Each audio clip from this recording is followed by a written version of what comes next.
Hello students. In this assignment, we will be looking at speed time graph. So here's the first question. The diagram shows a speed time graph for the first 40 seconds of some motion, right? That is not described, so it's fine. Um, oh, it's a train. It is given, right? We are supposed to find the acceleration when the time is 8 seconds. So how do we go about doing this? Let's take a look. Well, for the first 8 seconds, we realize that, hey, the first 8 seconds, it is still within the very first line that is drawn in the graph. So the thing is, the acceleration is actually the gradient in the speed time graph. So it doesn't matter whether the time is 1 or 2 or 3 or 4 or 5, as long as it's in between 0 to 10, they have the same acceleration because it is the same straight line, they have the same gradient. Therefore, the gradient, okay, when the time is actually 8, will be the same, will simply be the gradient of the line between 0 to 10 seconds, right? So the acceleration, rise over run, the rise is 50, the run is 10. So we get 5 meters per second squared. So that is the acceleration. So this is something that you got to be mindful of, right? Sometimes some students may look at this question and then realize, time is 8. There's no 8 in the diagram, and the it's somewhere in the middle of the triangle, the first triangle, and you get confused. So do not panic. What's important is you remember the core concept of this particular topic, which is the gradient of speed time graph is acceleration. Then you will not go wrong. All right. Okay, for part B, we are actually given the distance. Then the distance is 1,275 meters, right? And we find the value of k. So what do we have here for speed time graph? The main concept here is that the distance is the area under the graph. So this graph, okay, when we look at it, we realize that it actually forms the shape of a trapezium. Okay, so all we need to do is apply the formula to find the area of trapezium, equate it to 1,275. Then after that, just simply okay, unravel the algebraic equation and we'll find k, right? So here we have the equation of the area of trapezium, half. Then we have k minus 10, which is the shorter parallel line. Then we have 40, which is the length of the longer parallel line, times 50, right, which is the perpendicular height. So just using the formula, half bracket, all right, a plus b times the height equals to 1,275. So simplify as much as we can until eventually we obtain the value of k, which is 21. Got that? Okay, next question. Next question, here we have another moving object, right? The speed time graph. We are told that the acceleration of the moving object for the first 8 seconds, which is the first part of the shape. Well, this is not a trapezium nor a triangle. It's a composite figure, right? We are supposed to find the initial speed, which is q. Okay, we can do that, right? So how do we do that? We know that the initial acceleration is 3, which means if we look at the first part of the journey from 0 seconds to 8 seconds, we just want to find the gradient of this particular line. So to find the gradient of this particular line, again, rise over run. The rise is 57 minus q, and the run is actually 8 seconds, right? So 57 minus q over 8 minus 0 equals to 3. Then we just do our algebraic manipulation. We will get q equals to 33. Okay.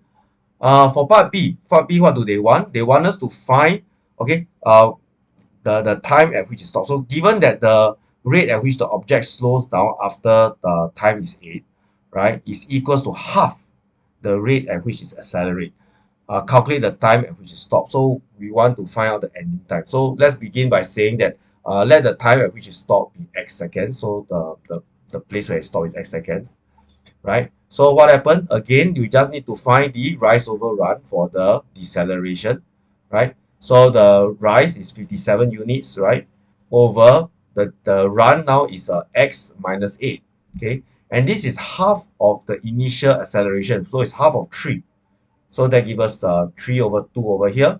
Then again, just cross multiply, apply our algebraic manipulation. We will manage to get x equals to 46 seconds. Okay, right, next question. Well, in this question, we have a coach.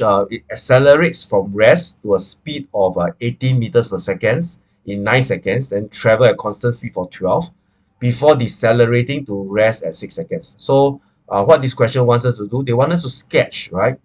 So the entire journey is 27 seconds. So how do we go about it? Well, one piece of information at a time. So for the first one, they want us to sketch a speed time graph. We'll start from zero naturally. So after 9 seconds, we reach the height of 18, which is the speed, right? At 9 seconds, 18 meters per second. So it's a straight line up. After that, the constant speed, right, for 12 seconds. So constant speed means in the speed time graph is it doesn't change, right? The value doesn't change. So it's a flat line for 12 seconds. So 9 seconds, 12 seconds later is 21. So from 9 to 21, it is the speed stays the same at 18. Then finally, from 21 to 27 seconds, the speed actually slows down, right? So it slows down means it goes downward from 18 all the way back to 0. Okay, so that is the speed time graph. Make sure you label every component, of course, when we are sketching diagram. Right, so in the second part B, we are told to sketch the acceleration time graph, right? So what's the concept here? It is to actually confirm the fact that we know that acceleration is the gradient. So converting it to acceleration, you'll find that for the first part of the journey from 0 to 9, the gradient of that line is actually 2, right? Rise over run, 18 over 9, so it's 2. And between 9 to 21, because the speed doesn't change, there's no acceleration. So the acceleration is 0. Okay, so acceleration is 0 from 9 to 21. And then from 21 to 27, the acceleration is actually negative because it's slowing down, right? So you can see is the gradient is negative. So it makes sense. So again, we use the rise over run. The rise is 18 units.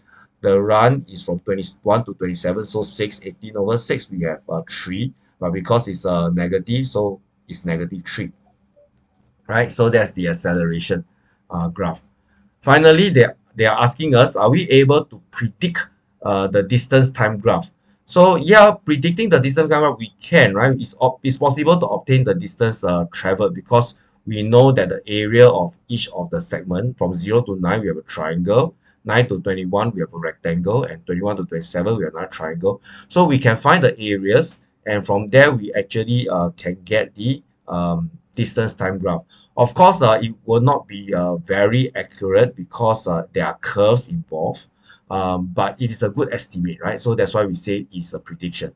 So let's take a look. So if you calculate from 0 to 9, okay, you'll find that the curve, it goes from very gentle as gentle gradient to steeper and steeper gradient, right? That's because the speed is actually increasing, right? Distance time graph, the gradient is the speed. So when we draw it this way, from gentle curve to steep curve, we actually represent that the speed is increasing.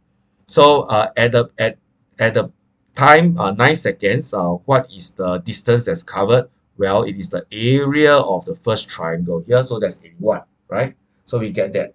Now, between 9 to 21, the speed is constant.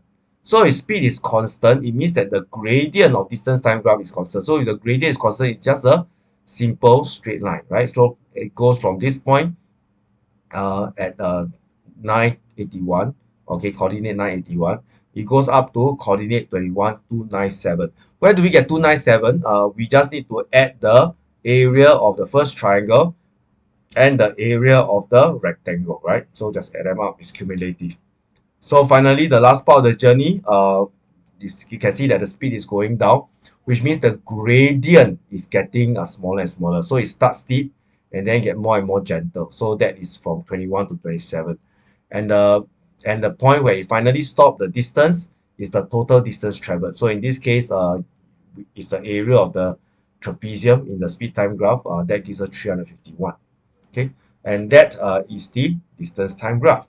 So I hope with that you have a better understanding of how the distance time graph, speed time graph, as well as the acceleration time graph relates to one another. All right, have a nice day.